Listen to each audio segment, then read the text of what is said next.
ഞാൻ നിഷിത സുരേഷ്. വിശദമായ വാർത്തകളിലേക്ക്. UDF അധികാരത്തിൽ വന്നാൽ അധ്യാപകരുടെ പ്രശ്നങ്ങൾക്ക് പരിഹാരമുണ്ടാകുമെന്ന് PK കുഞ്ഞാലിക്കുട്ടി MLA. KHSTU ത്രിദിന സിൽവർ ജൂബിലി സമ്മേളനം ഉദ്ഘാടനം ചെയ്ത് സംസാരിക്കുകയായിരുന്നു അദ്ദേഹം. 3 അംഗങ്ങളിലായി കോഴിക്കോട് നടക്കുന്ന ഹയർ സെക്കൻഡറി ടീച്ചേഴ്സ് യൂണിയൻ ത്രിദിന സിൽവർ ജൂബിലി ആഘോഷത്തിന് തുടക്കമായി. KP കേശവമേനോൻ ഹാളിൽ നടന്ന സമ്മേളനം PK കുഞ്ഞാലിക്കുട്ടി MLA ഉദ്ഘാടനം ചെയ്തു. സംസ്ഥാനത്ത് UDF അധികാരത്തിൽ വന്നാൽ അധ്യാപകരുടെ പ്രശ്നങ്ങൾക്ക് പരിഹാരമുണ്ടാകുമെന്ന് അദ്ദേഹം പറഞ്ഞു.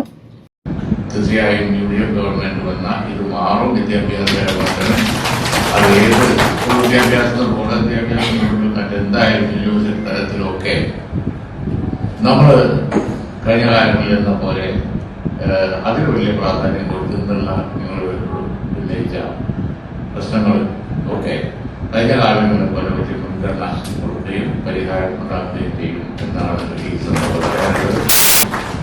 TV ഇബ്രാഹിം MLA അധ്യക്ഷനായിരുന്നു. അഡ്വക്കേറ്റ് PMA സലാം, CP ചെറിയ മുഹമ്മദ്, TT ഇസ്മായിൽ, KT അബ്ദുൽ ലത്തീഫ് തുടങ്ങിയവർ സംസാരിച്ചു. ഇന്ത്യൻ ഭരണഘടനയുടെ വർത്തമാനം എന്ന വിഷയത്തിൽ നടത്തിയ ചർച്ച എഴുത്തുകാരൻ KP രാമനുണ്ണി ഉദ്ഘാടനം ചെയ്തു.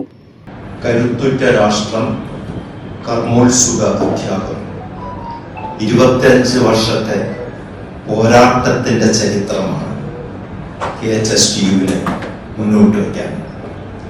ഞാൻ ആലോചിക്കുകയായിരുന്നു, ഹയർ സെക്കൻഡറി അധ്യാപകരാണ് നിങ്ങൾ. പോരാടുന്ന കൂടെ തന്നെ ജീവിതത്തിൽ വലിയ പോരാട്ടത്തിലേക്ക് നയിക്കപ്പെടുന്ന വിദ്യാർത്ഥികളെയും രക്ഷിതാക്കളെയുമാണ് നിങ്ങൾ അഭിമുഖീകരിക്കുന്നത്. KB Latheef Kumar, doctor MP Shahul Hameed, R Moidu തുടങ്ങിയവരും പരിപാടിയിൽ സന്നിഹിതരായി. News bureau, Kozhikode.